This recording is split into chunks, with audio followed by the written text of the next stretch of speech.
Pemirsa, bagaimana arah kebijakan ekonomi yang diusung oleh pasangan Capres-Cawapres Jokowi JK? Marilah kita simak bersama pemaparan platform ekonomi Jokowi JK berikut ini.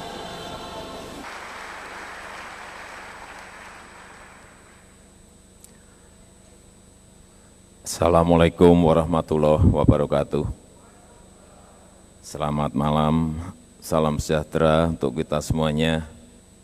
Yang saya hormati calon wakil presiden Republik Indonesia, rekan dan teman baik saya, Bapak Dr. Andes Muhammad Yusuf Kalla, senior-senior saya yang berada di depan yang tidak bisa saya sebutkan satu persatu, serta Ibu dan Bapak sekalian. Pada kesempatan yang baik ini, perkenankanlah saya langsung menyampaikan apa yang ingin saya sampaikan. Ibu dan Bapak sekalian, banyak yang menyampaikan bahwa problem kita ini problem masalah infrastruktur. Problem kita adalah problem yang berkaitan dengan hal-hal yang bersifat fisik. Menurut saya, problem besar kita adalah masalah yang berkaitan dengan mentalitas kita.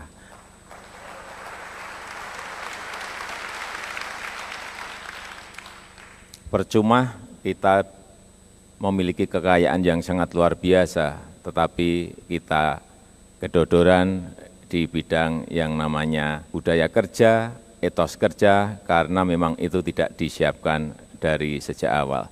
Oleh sebab itu, ke depan, pembangunan manusia, pembangunan sumber daya manusia merupakan hal yang pertama yang akan kita lakukan 5 tahun ke depan. Ini posisi pertumbuhan ekonomi kita. Kalau kita lihat, ya cukup baik. Tetapi kalau kita lihat yang di samping, Gini rasionya 0,41. Ini ada sebuah gap yang semakin lebar antara yang kaya dan yang miskin, antara wilayah yang ada di barat, di tengah, dan di timur. Oleh sebab itu saya kira ke depan yang lebih diutamakan adalah pemerataannya. Pertumbuhan ekonomi penting, tetapi pemerataan juga sangat penting. Ke depan, ini ke depan. Jadi dalam rangka pembangunan sumber daya manusia ke depan, menurut saya yang namanya di SD itu mestinya 80-20. 80-nya adalah pembentukan sikap dan karakter. Tidak seperti sekarang, yang 80 pengetahuan, yang 20 karakternya, terbalik. Kemudian di SMP baru 60-40, tetap karakter masih yang nomor 1. Baru di SMA, SMK mulai dibalik. 20-nya karakter, 80-nya pengetahuan dan keterampilan. Ini menurut kami ke depan seperti itu. Sehingga perlu evaluasi lagi kurikulum kita. Kedisiplinan karakter saya kira harus dibangun sejak awal, sejak anak-anak.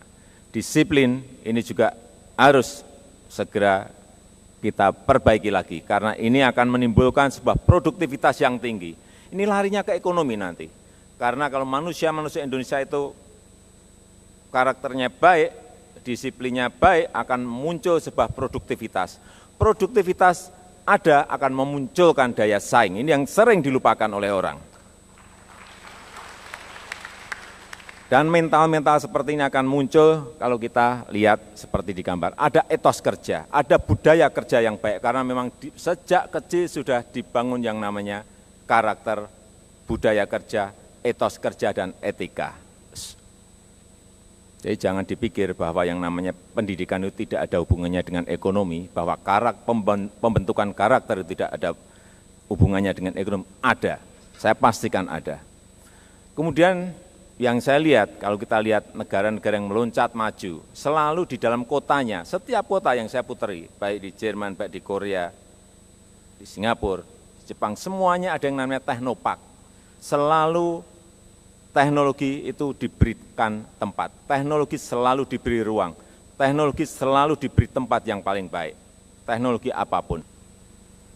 Kalau di Indonesia, saya kira ini karena penduduk kita adalah agraris, pertanian harus menjadi hal yang paling penting untuk kita perhatikan secara serius. Yang pertama yang saya lihat, kenapa petani kita tidak sejahtera. Pertama, mereka terbebani oleh masalah-masalah yang berkaitan dengan harus beli pupuk. Ya, pupuk memang harus beli.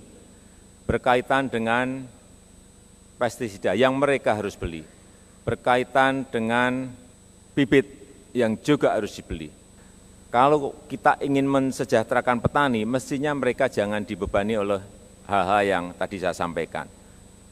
Pupuk yang tidak selalu tepat waktu, pestisida yang harus beli, padahal sebetulnya kalau mereka mau memakai pupuk kompos itu tidak beli. Ini hanya kebiasaan saja. Kemudian kalau mau memakai pestisida alam itu juga ada dan itu tidak membebani kos di dalam mereka berproduksi. Kemudian yang ketiga juga hal-hal yang berkaitan dengan bibit atau benih. Ini kita banyak impor sehingga beban petani itu tidak semakin enteng tetapi semakin berat. Berat karena lahannya sempit. Kemudian yang kedua karena terbebani oleh kos-kos produksi yang tadi saya sampaikan. Yang kedua menurut saya yang berbahaya ke depan adalah yang berkaitan dengan konversi lahan. Dari lahan pertanian, sawah padi, ladang padi, kebun ubi-ubian, hutan sagu, dikonversi ke kegiatan yang lain. Untuk perumahan, untuk industri. Sebetulnya perumahan nggak apa-apa, tapi jangan ngambil yang namanya lahan produktif. Untuk pertambangan. Kemudian pelatihan bagi petani, ini penting sekali. Petani kita ini sudah terlalu lama kita biarkan. Mereka kerja apa ya dibiarkan, mereka mencangkul ya dibiarkan, mereka pakai pupuk apa juga tidak pernah ada yang memberikan kawalan, memberikan bimbingan. Dulu ada yang namanya PPL, petugas pertanian lapangan. Ini mestinya mendampingi terus petani sehingga mereka selalu diarahkan dan diberikan bimbingan. Kemudian juga antara petani dan pasar ini terlalu jauh, sehingga yang di tengah inilah yang bermain-main. Tengkulak-tengkulak yang ada di desa itu lah yang sering memainkan petani, sehingga apa? Akhirnya petani terbebani dan sawah sering banyak yang ditinggalkan karena memang antara yang dikerjakan dan yang nanti dijual betul-betul sudah tidak ada untungnya sama sekali.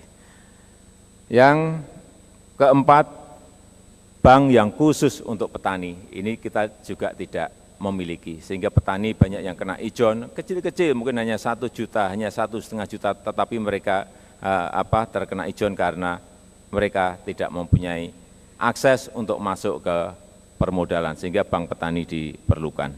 Pembangunan irigasi baru, kita lihat dalam sekian tahun ini dapat dikatakan tidak ada. Buat bendungan sudah sekian tahun juga dapat dikatakan tidak ada.